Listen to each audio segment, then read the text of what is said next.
आइए हम आज की आराधना स्तुति शुरू करने से पहले प्रार्थना में जाएंगे। परमेश्वर पिता, हम जानते हैं तो हमसे प्रेम करता है। धन्यवाद देते हैं पिता परमेश्वर की तूने हमें पिता परमेश्वर ठहराया है, चुना है पिता परमेश्वर, ताकि हम तेरी आराधना स्तुति कर सकें। धन्यवाद देते पिता परमेश्वर, तूने अपने वचन में कहा है कि तुमने मुझे नहीं चुना परंतु मैंने तुम्हें चुना है। धन्यवाद करते हैं प्रभु यीशु मसीह, हमारा जीवन तेरी आराधना स्तुति का स्थान बने पिता परमेश्वर। हम तुझे महिमा दे सकें इस बुधवार की सभा में पिता परमेश्वर। हम तेरे नाम को ऊंचा उठाते हैं, तेरी महिमा तेरी स्तुति करते हैं। धन्यवाद देते पिता परमेश्वर, जो लोग नहीं आए हैं पिता परमेश्वर उनको भी तू आशीषित करना, उन्हें भी पिता परमेश्वर अगुवाई कर, और जो लोग रास्ते में हैं उनको भी तू अगुवाई कर यहाँ तक आने के लिए सुरक्षा ऐसे हम प्रार्थना करते हैं। धन्यवाद करते हैं, धन्यवाद देते हैं, तेरे नाम को जाना इसकी शाम में तो हमसे बातें करना प्रभु यीशु मसीह के नाम से मांगते हैं, आमीन।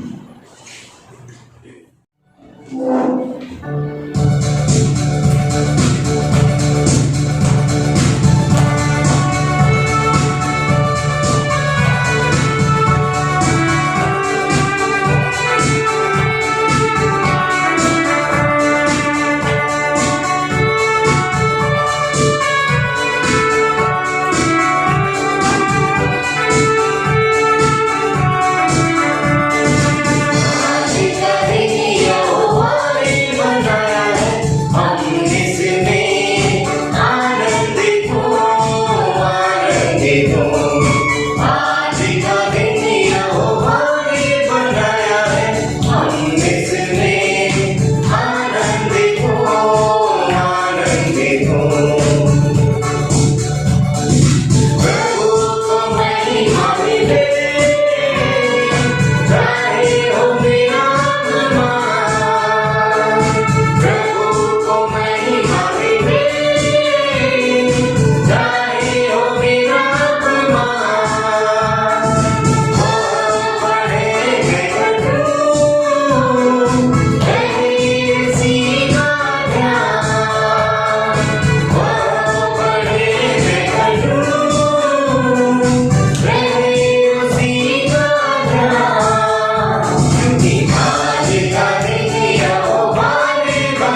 वैसे यीशु संभालेगा।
संभालती है पिता परमेश्वर, वैसे तू हमको संभालता है, वरन उनसे भी कहीं अधिक पिता परमेश्वर।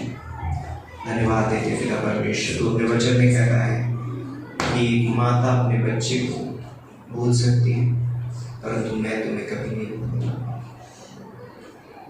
सच में परमेश्वर तेरा प्रेम बहुत महान है, तू अद्भुत है पिता परमेश्वर। हम तुझे क्या दे सकते हैं सिवाय धन्यवाद, सिवाय शुक्रिया के पिता परमेश्वर। धन्यवाद। इस गीत को गाएंगे, क्या दे सकता हूँ।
धन्यवाद धन्यवाद धन्यवाद परमेश्वर, तेरे नाम को ऊंचा उठाते हैं पिता परमेश्वर। सारी दुनिया तेरी है, सब कुछ तूने रचा है, हमको भी तूने अपने जैसा बनाया पिता परमेश्वर। धन्यवाद देते हैं पिता परमेश्वर तेरे बनावट के लिए पिता परमेश्वर, तेरे चुनाव के लिए, तेरी सृष्टि के लिए पिता परमेश्वर जो तूने रचा है। हम सिवाय धन्यवाद के तुझे कुछ नहीं दे सकते पिता परमेश्वर। तो अद्भुत है परमेश्वर, तेरा प्रेम महान है पिता परमेश्वर। तूने हमें अनंत काल का जीवन दिया, तूने हमें स्वर्ग का वारिस बनाया पिता परमेश्वर, तूने हमें उद्धार दिया है, तूने अपनी पवित्र आत्मा हमको दी है पिता परमेश्वर। तूने पिता परमेश्वर हमें कलीसिया दिया है पिता परमेश्वर, तूने पिता परमेश्वर हमें कलीसिया में भाई बहन दिए पिता परमेश्वर। धन्यवाद करते हैं पिता परमेश्वर, तू अद्भुत परमेश्वर है, तू कभी किसी चीज की मांग नहीं करता है पिता परमेश्वर। सृष्टि से उत्पत्ति से लेकर आज तक पिता परमेश्वर तूने हमें सिर्फ दिया है। धन्यवाद करते, धन्यवाद करते, तू अनुग्रहकारी है, तू दयालु ईश्वर है, तू प्रेमी है, तूने अपना इकलौता पुत्र हमारे लिए दिया पिता परमेश्वर। धन्यवाद करते, धन्यवाद देते, सारा आदर महिमा तुझे देते, प्रभु यीशु मसीह के नाम से मांगते हैं, आमीन। आज का ये जो समय रहेगा अद्भुत समय रहेगा और फिर से एक बार हम इस कलीसिया में आपका स्वागत करते हैं। तो संदेश में जाने से पहले मैं कुछ यहाँ पर बांटना चाहूँगा सबके साथ कि हम जानते हैं जैसे आप इस ग्रेटर कलीसिया के द्वारा बहुत अद्भुत एक्टिविटीज होती है यहाँ पर। जैसे वहाँ की आज का जो है बुधवार की सभा में है हम, और कल हम गुरु शुक्र शनि ये तीनों दिन हम बाइबल कॉलेज में रहने वाले हैं और अद्भुत समय होने वाला है। और उसके बाद में हम सुसमाचार बांटने जाने वाले हैं शनिवार के दिन, और उसके बाद में फैमिली विजिट भी रहने वाला है। और फिर से एक बार हम संडे की सभा में मिलने वाले हैं, जैसे कि 5 बजे 5:30 बजे यहाँ पे सभा शुरू होती है। तो अद्भुत समय रहेगा। हम चाहते हैं कि आप लोग नियमित रूप से देखते रहिए और परमेश्वर के वचन का लाभ लीजिए। तो ये था कुछ अनाउंसमेंट करना चाहता था। तो क्यों ना ये प्रार्थना करें सारी चीजों के लिए, परमेश्वर सारी चीजों में आशीष दे और होता है इसे इस्तेमाल करें। परमेश्वर हम धन्यवाद देते हैं, आपके नाम को ऊंचा उठाते प्रभु। इस शाम के समय प्रभु हम आपके सम्मुख आते हैं, तेरे नाम को परमेश्वर हम आदर देते हैं प्रभु। सच में प्रभु ये दिन जो है आपने दिया है हमें परमेश्वर, परमेश्वर आपने संभाला है प्रभु। जैसे माता संभालते वैसे आप हमें संभालते परमेश्वर, उससे भी अद्भुत रीति से आप हमें संभालते परमेश्वर। खास करके परमेश्वर आप हमसे कुछ नहीं चाहते प्रभु, फिर भी हम आपको धन्यवाद स्तुति आराधना चढ़ाते हैं प्रभु। धन्यवाद देते हैं सारी चीजों के लिए प्रभु, जो भी इन दिनों में प्रभु आप हमसे कार्य करवा रहे प्रभु इस कलीसिया के द्वारा, आपके पासबान के द्वारा प्रभु। धन्यवाद देते हैं इस सारे कार्यों को प्रभु आपके हाथों में सौंपते, अगुवाई करना, मदद करना इन सारे एक्टिविटीज में। धन्यवाद करते हैं, सारी चीजों में आपको आदर और महिमा चढ़ाते हैं और प्रभु यीशु मसीह के नाम से हम मांगते हैं, आमीन।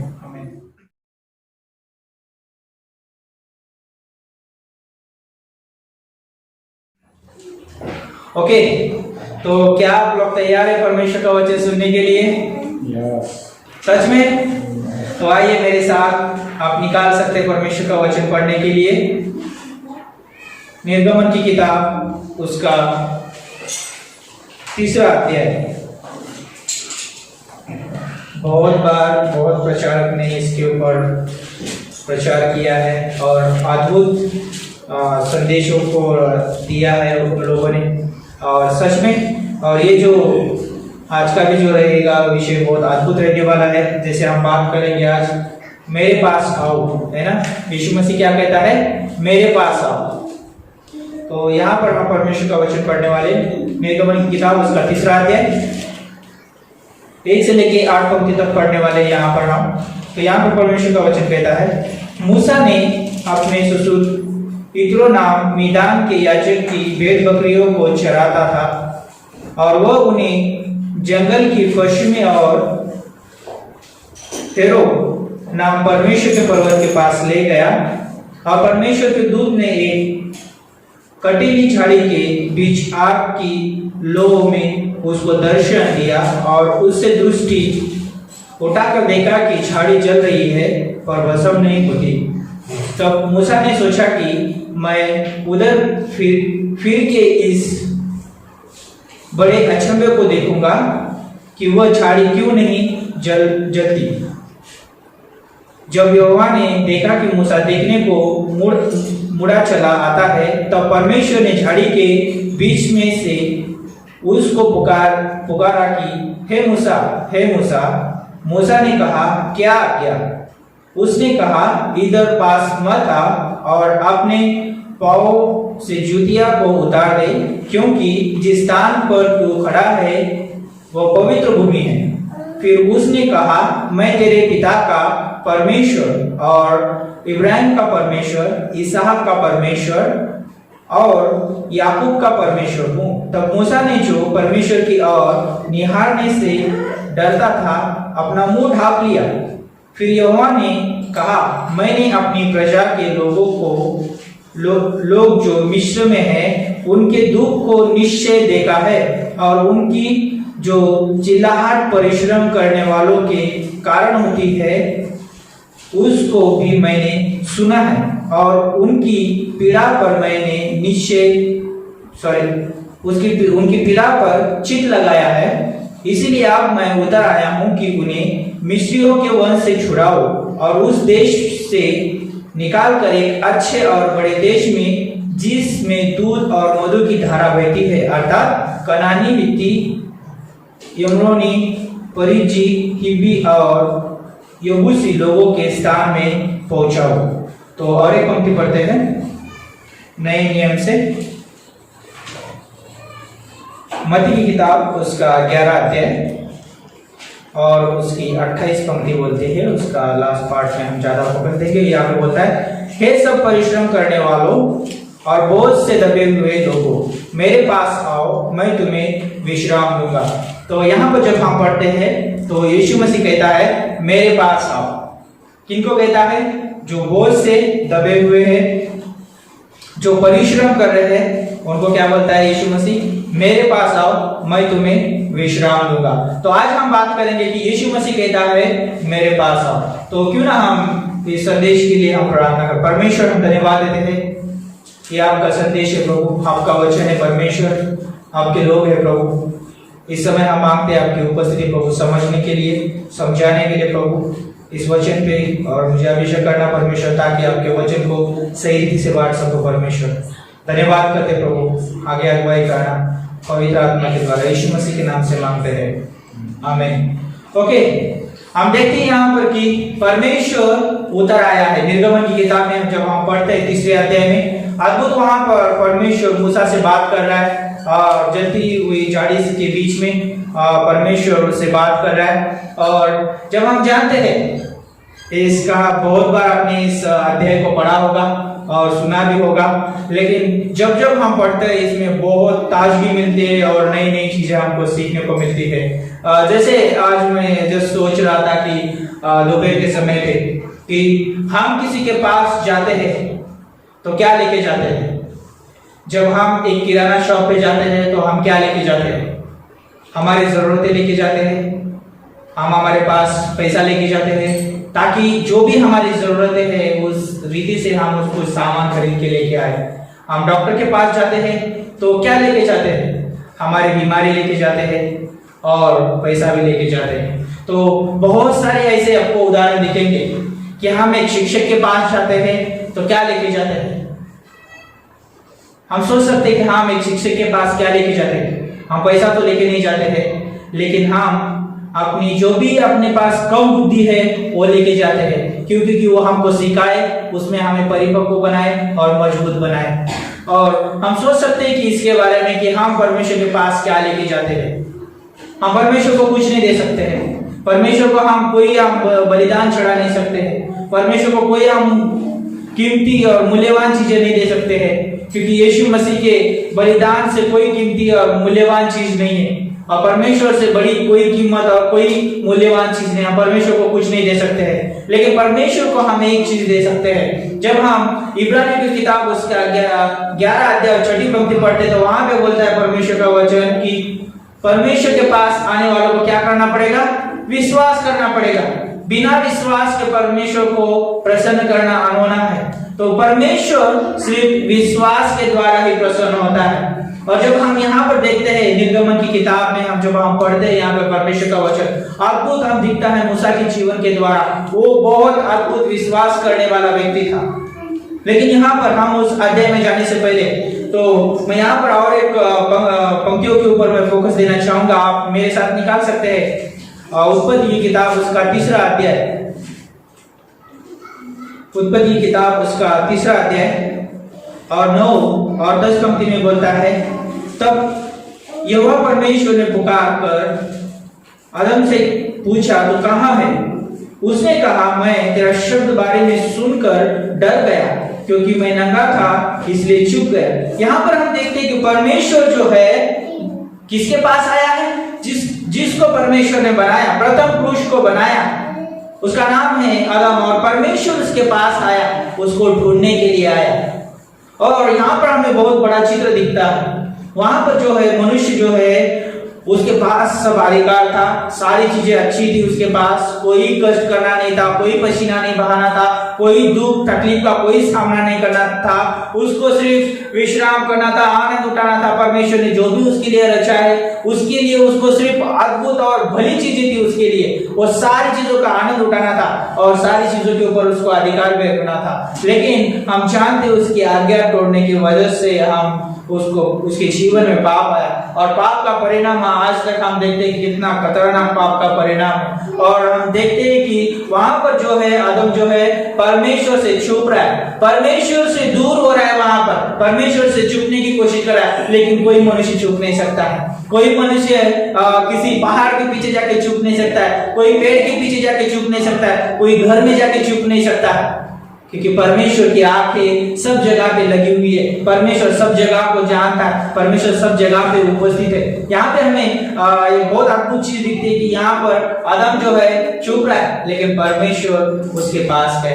परमेश्वर को मालूम था उसने पाप किया है, वो गिर गया है, अभी उसको मेरी जरूरत है, और परमेश्वर उसके पास गया। और हम जानते कि परमेश्वर उसको कोई डंडा लेके नहीं गया, परमेश्वर उसको ताड़ना देने के लिए नहीं गया था, परमेश्वर उसको नीचे गिराने के लिए नहीं गया था, परमेश्वर उसके पास उसको उठाने के लिए गया था, परमेश्वर उसको प्रोत्साहित करने के लिए गया था, परमेश्वर उसको अनुग्रह, उसको प्रेम देने के लिए गया था। उसको जरूरी था प्रेम और अनुग्रह। हम जानते हैं उसको एक पवित्र बलिदान की भी जरूरत थी, क्योंकि अब मनुष्य और परमेश्वर का जो रिश्ता था टूट चुका था, और उसके और परमेश्वर के बीच में अभी बहुत दूरियां आ चुकी थी। पाप की वजह से दरार आ चुकी थी। उस दरार को भरने के लिए पवित्र बलिदान की जरूरत थी। और हम जानते हैं कि वहां पर परमेश्वर ने मेमने को गाद किया और उसके वस्त्र उनको पहनाए। और हम जानते हैं नए नियम में यीशु मसीह का वो चित्र है कि वो यीशु मसीह हमारे लिए क्रूस पे मारा गया, उसकी धार्मिकता के द्वारा, उसके अनुग्रह के द्वारा, उसके आगापे प्रेम के द्वारा हम बचाए। कितना अद्भुत है। और जब हम इस सारे चित्रों को देखते हैं इस उत्पत्ति के 3रे अध्याय में, तो हमें ये याद रखना जरूरी है कि परमेश्वर मनुष्य के पास आया ढूंढने को। लेकिन हम जब नए नियम में देखते हैं, परमेश्वर बोलता है मेरे पास आओ, मैं तुम्हें विश्राम दूंगा। तो यहाँ पर जब एक हम क्रिया सोच सकते हैं यहाँ पर कि जो कदम जो है परमेश्वर ने पहले उठाया, पास आने का जो कदम है परमेश्वर ने उठाया। परमेश्वर मनुष्य के पास आया, मनुष्य परमेश्वर के पास नहीं गया। और हम जानते हैं कि उत्पत्ति से लेकर हम प्रकाशित वाक्य तक परमेश्वर ही मनुष्य के पास आया।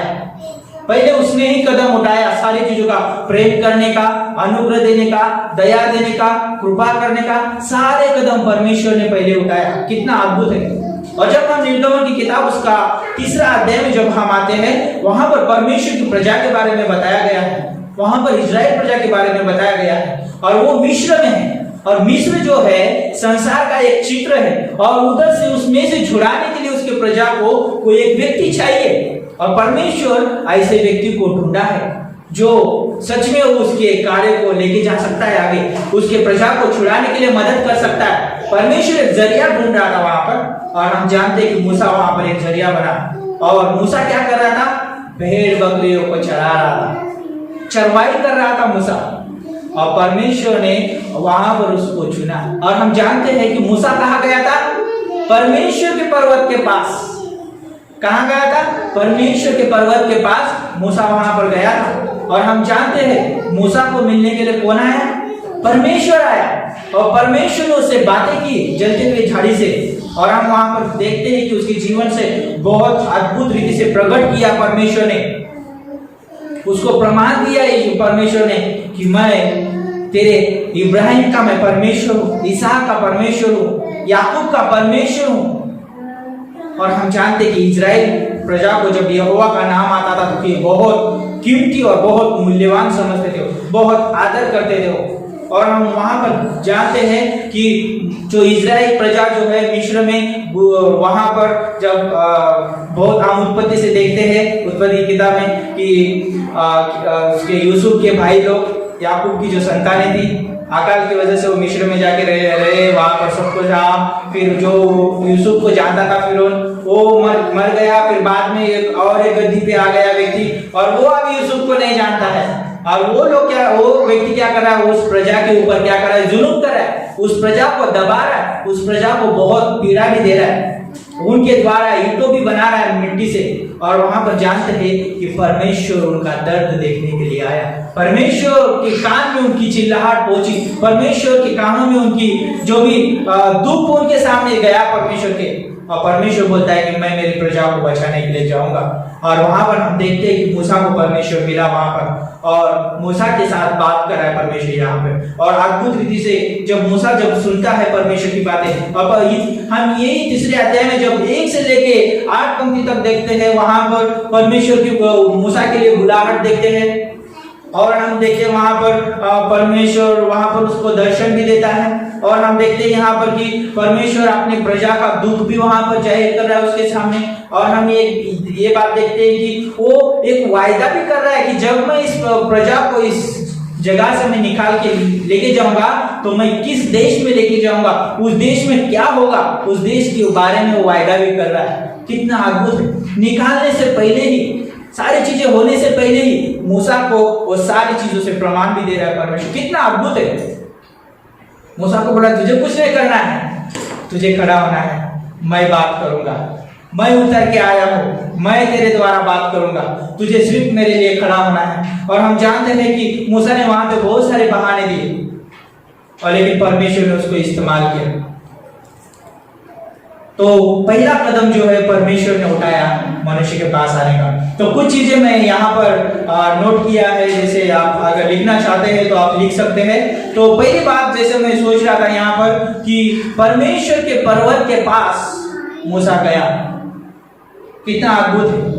और बहुत सारे लोग हैं आज परमेश्वर को ढूंढ रहे हैं, और उनको जरूरत है कि जीवित परमेश्वर की। और हम जानते दूसरी बात कि परमेश्वर के द्वारा बुलाहट को पाया मूसा ने, और तीसरी बात कि परमेश्वर की उपस्थिति उस जगह पर थी, और उस उपस्थिति के ऊपर मूसा ने विश्वास भी किया। और हम जानते हैं परमेश्वर के हृदय की आवाज वहां पर उसने सुनी मूसा ने। क्या थी परमेश्वर के हृदय की आवाज? परमेश्वर के हृदय की आवाज ये थी कि उसके प्रजा के प्रति वो परमेश्वर की आवाज थी। परमेश्वर बोल रहा था कि मैंने उनका दुख सुना है, उनकी चिल्लाहट को मैंने सुना है, उनके परिश्रम को मैंने देखा है। परमेश्वर की हृदय की आवाज थी अपने प्रजा के प्रति। और हम देखते हैं कि परमेश्वर के प्रेम को वहां पर उसकी प्रजा के प्रति हम देखते हैं कितना परमेश्वर प्रेम करता है अपनी प्रजा से।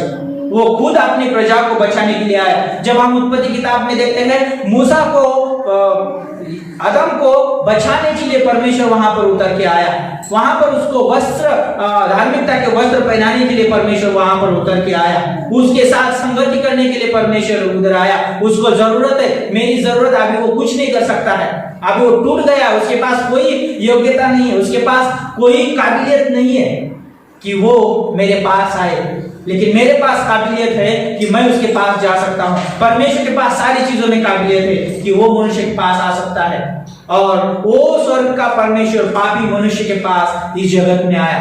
और हम जानते हैं कि वो स्वर्ग का परमेश्वर इस मिस्र देश में जब वो प्रजा थी वहां पर उनके लिए भी वहां पर उतर के आया। और छठी बात में ये सोच रहा था कि परमेश्वर का दया से भरा हुआ हृदय हम देखते हैं, अपने प्रजा के प्रति दया से भरा हुआ हृदय था। और वहां पर हम देखते हैं कि परमेश्वर की इच्छा को जान पाया मूसा। परमेश्वर की इच्छा क्या है, परमेश्वर की योजना क्या है, उसको जान पाया। और परमेश्वर का शिष्य बनने की वहां पर उसने काबिलियत भी देखा कि परमेश्वर उसको एक शिष्य, अद्भुत एक व्यक्ति बनाना चाहता है। और हम देखते हैं कि परमेश्वर उसको सेवा देना चाहता है, उसकी तैयारी वहां पर कर रहा था परमेश्वर मूसा के साथ, मूसा को वहां पर तैयार कर रहा था परमेश्वर। और हम जानते हैं कि उसको अगुवाई में चलाना चाहता था परमेश्वर, और परमेश्वर उसको उसकी संगति देना चाहता था मूसा को। और परमेश्वर उसका अनुशासन, है ना, एक शिष्य को अनुशासन की जरूरत होती है, और परमेश्वर उसको अनुशासन भी देना चाहता था। और हम जानते हैं कि परमेश्वर ने उसको अद्भुत व्यवस्था भी दिया। और हम जानते हैं कि इसमें जब हम निर्गमन की किताब पढ़ते हैं, लेवी व्यवस्था पढ़ते हैं, है ना, व्यवस्था विवरण पढ़ते हैं, वहां पर अद्भुत रीति से परमेश्वर ने मेल मिलाप तंबू के बारे में दिया, 10 आज्ञाएं दी परमेश्वर ने, वहां पर किस रीति से बलिदान चढ़ाना है, और बलिदान चढ़ाने के लिए जाएगा, सारी चीजें परमेश्वर ने उसको सिखाया। व्यवस्था के द्वारा सब कुछ उसको दिया परमेश्वर ने। अगर कोई व्यक्ति पाप करता है तो उसके लिए क्या किया जाएगा, है ना, अगर कोई परमेश्वर के लिए भेंट लेके आना चाहता है तो उसको क्या लेके आना पड़ेगा, वो सारी चीजें परमेश्वर ने वहां पे उसको दिया। और हम जानते हैं कि परमेश्वर ने उसको वायदा भी दिया वहां पर कि जब हमने यहाँ पे पंक्ति पढ़ी 8 पंक्ति में कि परमेश्वर उनको एक वाचा का देश देगा, है ना, जिसे हम कनान कहते हैं, वो परमेश्वर देगा। और परमेश्वर ने दिया भी, हम आगे देखते हैं। और परमेश्वर के सामर्थ को देख पाया उसने अपनी सारी सेवा में मूसा ने। और हम जानते हैं कि वो परमेश्वर के स्वभाव को भी जान पाया पूरे सेवा में। 40 साल में जब जंगल में घूम रहे थे वो, 40 साल में परमेश्वर के स्वभाव को भी वो जान पाया। कितना अद्भुत है। और हम जानते हैं कि लोगों की उसने 40 साल तक अगुवाई की मूसा ने। कितना अद्भुत है। परमेश्वर ने उसको बुलाया, उसको चुना, सेवा के लिए तैयार किया, वो सारी चीजें परमेश्वर ने उसके अपने हृदय बताया, हृदय की इच्छा जो भी है, योजना जो भी, सब कुछ बताया। और मूसा ने 40 साल तक उनकी अगुवाई की। कितना अद्भुत है। और हम जानते हैं वहां पर कि परमेश्वर के कार्य की करने के लिए आगे भी एक अगुवा उसने तैयार किया। पता था कि यहोशू वहां पर एक गुप्त में तैयार हो रहा था। कितना अद्भुत। वो अगुवा बाद में उस इजराइल प्रजा को अगुवाई किया।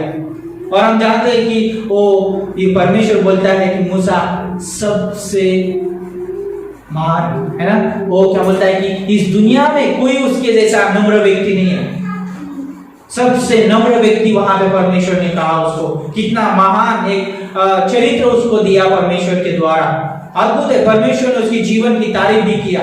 यहाँ पर जब हम निर्गमन की किताब से हम व्यवस्था विवरण देखते हैं, परमेश्वर ने अगुवाई किया सारे क्षेत्रों में। बहुत सारी जगह पे इजराइल प्रजा ने कुड़कुड़ाया, परमेश्वर के विरोध में गए, बहुत सारे कारण दिए, बहुत सारे मूसा के प्रति और परमेश्वर के प्रति खिलाफ गए, लेकिन मूसा बहुत अद्भुत अगुवा था।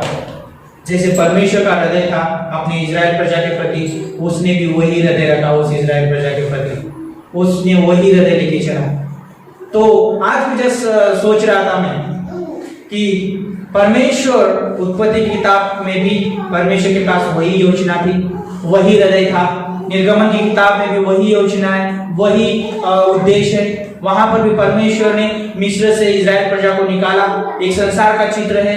आज में हम जानते हैं कि यीशु मसीह ने इस संसार में से हर एक मनुष्य जाति के लिए निकाला है। जो भी उसके ऊपर विश्वास करता है वो एक दिन उद्धार पाता है। और जैसे हमने पढ़ा कि इब्रानियों का 11 अध्याय उसकी 6 पंक्ति, यदि परमेश्वर के पास कोई आना चाहता है तो उसको विश्वास करना पड़ेगा। और हम जानते हैं कि बाइबल में बहुत सारे लोगों ने विश्वास किया, जो भी परमेश्वर के पास आया उन्होंने विश्वास किया। और हम जानते हैं इब्रानियों का 11 अध्याय में उनको विश्वास के महान हीरो कहा गया है, विश्वास के महान स्त्रियां कहा गया है। और अद्भुत रीति से से वहां पे परमेश्वर ने उनका लेखा रखा है वहां पर। और जानते हैं हम भी जब विश्वास के कदम उठाते, विश्वास के द्वारा जीते हैं, हम परमेश्वर को विश्वास के द्वारा हम सेवा में उसको सेवा करते उसकी, तो परमेश्वर हमारा भी नाम लिख रहा है मेमने की किताब में। वो भी एक दिन हमको बोलेगा कि हे विश्वास के दास, तू अद्भुत है ना, तूने अद्भुत काम किया। परमेश्वर हमें शाबाश के देगा एक दिन स्वर्ग में। तो इसलिए हमें विश्वास के द्वारा काम करना बहुत जरूरी है। हमें विश्वास के द्वारा ही परमेश्वर के हृदय को जान सकते हैं, विश्वास के द्वारा ही परमेश्वर की योजना को हम जान सकते हैं। और मूसा ने वहां पर परमेश्वर ने कहा और उसके ऊपर उसने विश्वास किया, और जानते कि परमेश्वर ने अद्भुत रीति से, वो 80 साल का व्यक्ति है, 80 साल की उम्र में परमेश्वर उसको इस्तेमाल कर रहा है। सोचिए हमारी एज तो उतनी नहीं है अभी, हमको तो परमेश्वर कितना अद्भुत इस्तेमाल करेगा। हमें परमेश्वर के हृदय को, परमेश्वर की योजना को, इच्छा को जानना बहुत जरूरी है। दूसरा पॉइंट अगर मैं कहना चाहूंगा यहाँ पर कि जो भी परमेश्वर के पास आता है, विश्वास के द्वारा अनुग्रह से उसका उद्धार भी होता है। और आप जानते हैं विश्वास की बात अगर हम यहाँ पे करें कि अगर एक अविश्वासी जब परमेश्वर के पास आता है और उसके वचन पे, उस बलिदान के ऊपर विश्वास करता है, अनुग्रह के द्वारा वो क्या होता है, उसका उद्धार भी होता है। और हम जानते हैं इफिसियों का 2:8 से लेकर 9 में हम जानते हैं कि हमारा उद्धार कैसे हुआ है, विश्वास के द्वारा, अनुग्रह से हमारा उद्धार हुआ है। और जो भी परमेश्वर के पास आता है विश्वास के द्वारा, है ना, शिष्यता के स्वीकार करता है, शिष्यता का भी स्वीकार करता है। जैसे वहां यहाँ पर एक क्रम है, एक व्यक्ति पहले विश्वास करता है, और जब विश्वास करता है तो उसका उद्धार होता है। उद्धार होने के बाद उसका दूसरा कदम यह होता है कि वो शिष्य बने, और वो शिष्यता की ओर कदम उठाता है। जब वो शिष्यता की ओर कदम उठाता है तो फिर परमेश्वर उसको सेवा भी देता है।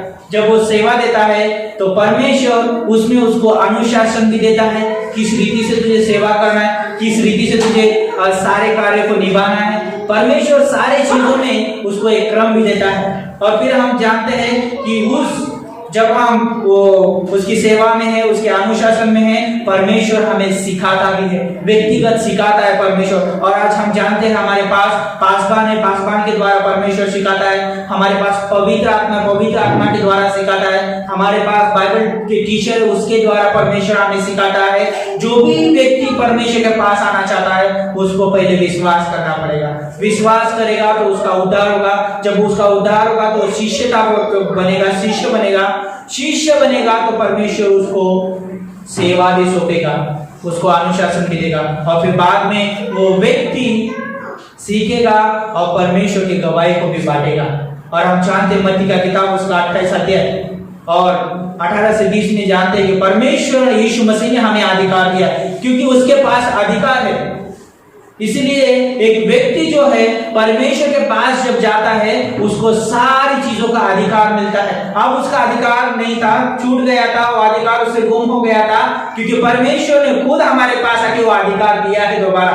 और जो भी वो अधिकार को परमेश्वर के पास जाता है वो अधिकार को क्या कर लेता है, दोबारा प्राप्त करता है। और अधिकार ये है हमारे पास कि हम चाहे सुसमाचार बांटे, हम लोगों को परमेश्वर की वचन बताए, पर उस जीवित परमेश्वर ने हमारे लिए क्या किया है वो सारी चीजों को हम बताएं, उनको हम शिष्य बनाए, उनको हम घर जो भी परमेश्वर के वचन की गहराई हम उनको सिखाए। परमेश्वर ने अद्भुत हमें वो एक वायदा दिया है, परमेश्वर ने अद्भुत हमें एक सेवा सौंपी है परमेश्वर ने, और हमें गवाह भी ठहराए है परमेश्वर ने। हम जगत के अंत तक हम गवाह हैं, हम जगत के अंत तक जाके हम परमेश्वर का वचन बांट सकते हैं। और हो सकता है मेरा पड़ोसी हो, चाहे हो सकता है मेरा गांव वाला हो, चाहे मेरा हो सकता है कि कौन से भी देश का हो, कौन से भी प्रांत का हो, कौन से भी जाति का हो, वो मायने नहीं रखता है, लेकिन सबको परमेश्वर का वचन जाना बहुत जरूरी है। जैसे पौलुस कहता है, रोमियो का 1:16 में कहता है, सुसमाचार को मैं लजाता नहीं हूं, क्योंकि जो भी उद्धार पाएगा उसके लिए एक सामर्थ्य है, वो है ना, चाहे बोलता है यूनानी चाहे यहूदी, है ना, कोई भी क्यों ना हो, कोई भी क्यों ना हो, जो भी उद्धार पाएगा उसके लिए सामर्थ है। सुसमाचार अद्भुत है। तो यहाँ पर जस्ट मैं आपको बताना चाहूंगा, इस शाम के समय पे यीशु मसीह हमें उसके पास बुलाता है, और जब वो हमें पास बुलाता है तो ऐसे खाली नहीं छोड़ता है। हम दुकान पे जाते हैं जरूरतों को लेके जाते हैं, लेकिन जब हम उस वहां पर दाम चुकाते हैं तो कुछ लेके आते हैं। हम शिक्षक के पास जाते हैं, हम शिक्षा प्राप्त करके आते हैं। डॉक्टर के पास जाते हैं, हम चंगाई प्राप्त करके आते हैं। लेकिन यहाँ पर भी कुछ चीजें हैं मैं बताना चाहूंगा। जैसे हमने मत्ती की किताब उसका 11 अध्याय और 28 पंक्ति पढ़ा। यहाँ पे परमेश्वर बोलता है, हे सब परिश्रम करने वालों और बोझ से दबे हुए लोगों, मेरे पास आओ, मैं तुम्हें विश्राम दूंगा। कितना अद्भुत है। और हम जानते हैं कि परमेश्वर उत्पत्ति से लेके प्रकाशित वाक्य तक वहां परमेश्वर बोलता है कि मेरे पास आओ, मैं तुम्हें प्रेम करना सिखाऊंगा, मैं तुम्हें क्षमा करना सिखाऊंगा, मैं तुम्हें दया देना सिखाऊंगा, अनुग्रह देना सिखाऊंगा। सारी चीजें परमेश्वर हमें सिखाना चाहता है। हमें अच्छा शिष्य बनने के लिए परमेश्वर हमें सिखाना चाहता है। हमें एक नम्रता का हृदय दे परमेश्वर कैसा होता है वो सिखाना चाहता है परमेश्वर। एक दीनता का हृदय कैसा होता है वो सिखाना चाहता है परमेश्वर। यहाँ पे अद्भुत रीति से हमको परमेश्वर सिखाना चाहता है। और हम जानते हैं कि नए नियम में बहुत सारी जगह पे जो भी परमेश्वर के पास गया उसने बहुत सारी चीजें पाई। ज्योतिषी यीशु मसीह के पास गए, यीशु मसीह का दर्शन करने के लिए गए। उन्होंने सोना, लोबान जो भी लेके गए वो है ना, जो भी लेके गए वो भेंट लेके गए मिलने के लिए यीशु मसीह को, लेकिन उन्होंने यीशु मसीह का दर्शन पाया। और हम जानते हैं यहाँ पर कि कोड़ी लोग यीशु मसीह के पास गए, उन्होंने चंगाई प्राप्त की। जो भी 38 साल का व्यक्ति उसने भी चंगाई प्राप्त की। सामरी स्त्री यीशु मसीह के पास है, उसने भी क्या किया, आनंद जीवन पाया। जो भी यीशु मसीह के पास जाता है, पापी स्त्री यीशु मसीह के पास गई, उसने भी क्षमा पाया। वह बेचारी स्त्री को यीशु मसीह के पास लेके गए, उसने भी क्षमा पाई। जो 12 वर्ष से लहू बहने वाली स्त्री यीशु मसीह के पास गई, उसने चंगाई प्राप्त की। कितना अद्भुत है। यीशु मसीह के पास जो भी जाता है चंगाई प्राप्त करता है, वो आनंद जीवन प्राप्त करता है, उसको उद्धार मिलता है, उसको पवित्र आत्मा मिलता है, सारी चीजें उसको मिलती है जब यीशु मसीह के पास आता है। तो यीशु मसीह बोलता है इसलिए मेरे पास आओ, मैं तुम्हें क्या दूंगा, विश्राम दूंगा। तो यहाँ पर एक बात है, एक सोचने वाली बात है। देने वाला जो है, जो कोई बुलाता है, उसके पास देने की योग्यता भी होनी चाहिए, तभी वो दे सकता है। अगर उसके पास कोई योग्यता नहीं है वो दे नहीं सकता है। अगर डॉक्टर के पास अगर सही योग्यता नहीं है, उसके पास कोई क्वालिफिकेशन नहीं है, तो वो अच्छा ट्रीटमेंट कर नहीं सकता है। मनुष्य के पास कोई कुछ चीजें नहीं थी, उसके पास कोई योग्यता नहीं थी, सिर्फ उसको अभी जाना था, उसकी ये परमेश्वर के पास जाना था। परमेश्वर के पास वो योग्यता थी, परमेश्वर के पास सारी वो क्वालिफिकेशन थी, वो सारी चीजों पे वो अधिकार था उसका, क्योंकि मनुष्य के पास अभी कुछ नहीं है। लेकिन जब मनुष्य परमेश्वर के पास जाता है उसको सारी चीजें मिलती है। लेकिन वो मनुष्य अभी चल नहीं सकता, कुछ नहीं कर सकता है मनुष्य, लेकिन परमेश्वर गया उसके पास, परमेश्वर ने सारी चीजें उसको दी दोबारा, है ना। तो यहाँ पर मेरा कहने का मतलब ये है कि लास्ट में मैं एक अंत में यही कहना चाहूंगा, परमेश्वर के पास सब कुछ है मनुष्य को देने के लिए, सारी चीजों की दवाई उसके पास है, सिर्फ मनुष्य को उसके पास जाना है। लेकिन पहला कदम परमेश्वर ने उठाया, दूसरा कदम हमको उठाना है। और वो जो कदम है किसी मेहनत करना नहीं है, उसमें कोई परिश्रम नहीं है, कोई उसमें अच्छे काम नहीं करना है, सिर्फ हमें विश्वास करना है। अगर व्यक्ति विश्वास करेगा तो परमेश्वर अद्भुत रीति से उसको इस्तेमाल भी करेगा। मूसा अपने परमेश्वर वहां पर उतर आया, मूसा ने अपने कदम बढ़ाए, मूसा गया, मूसा ने वहां पे दर्शन पाया, मूसा ने परमेश्वर के हृदय को, इच्छा को जाना और हृदय की योजना को जाना, सब कुछ जाना, परमेश्वर के प्रेम को जाना, अनुग्रह को जाना, और परमेश्वर ने वहां पर उसको शिक्षाएं दी, परमेश्वर ने उसको अद्भुत रीति से तैयार किया और परमेश्वर ने उसको इस्तेमाल भी किया।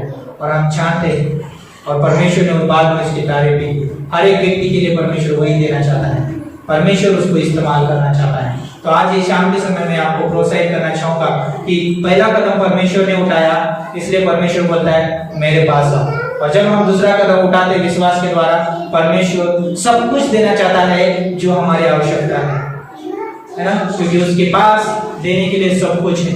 और एक किसी व्यक्ति ने कहा था कि आप परमेश्वर के पास कुछ नहीं है देने के लिए, क्योंकि उसने ऑलरेडी दे दिया है। क्या दिया पता है? उसने एकलौता एक पुत्र दिया है। जो भी उस पुत्र के पास जाएगा, जो परमेश्वर ने पहले दिया है, वो सब कुछ उसको उसी समय मिल जाएगा।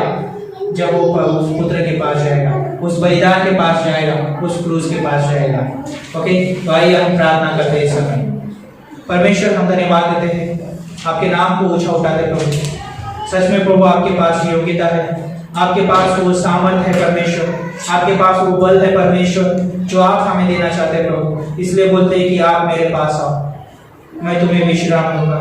परमेश्वर, आपके विश्राम में हमें अनुग्रह और प्रेम मिलता है परमेश्वर, और उस अनुग्रह और प्रेम के द्वारा हम सब कुछ कर पाते हैं परमेश्वर। इसलिए पौलुस कहता है फिलिप्पियों 4:13, मैं सब कुछ कर सकता हूँ जो मुझे सामर्थ देता है। और हम जानते हैं कि यीशु मसीह आप हमें सामर्थ देते हो, हम आपके द्वारा सब कुछ कर सकते हैं प्रभु। इसलिए हम आपके पास आना चाहते हैं, आपके पास आते हैं परमेश्वर। सारी चीजों से प्रभु हमें भर देना परमेश्वर, ताकि हम आपकी सेवा करें प्रभु, ताकि हम आपके कार्य के लिए इस्तेमाल हो जाए परमेश्वर। धन्यवाद करते हैं, जो भी इस संदेश को सुन रहे प्रभु उनको आशीषित करना, यीशु मसीह के नाम से हम मांगते हैं, आमीन।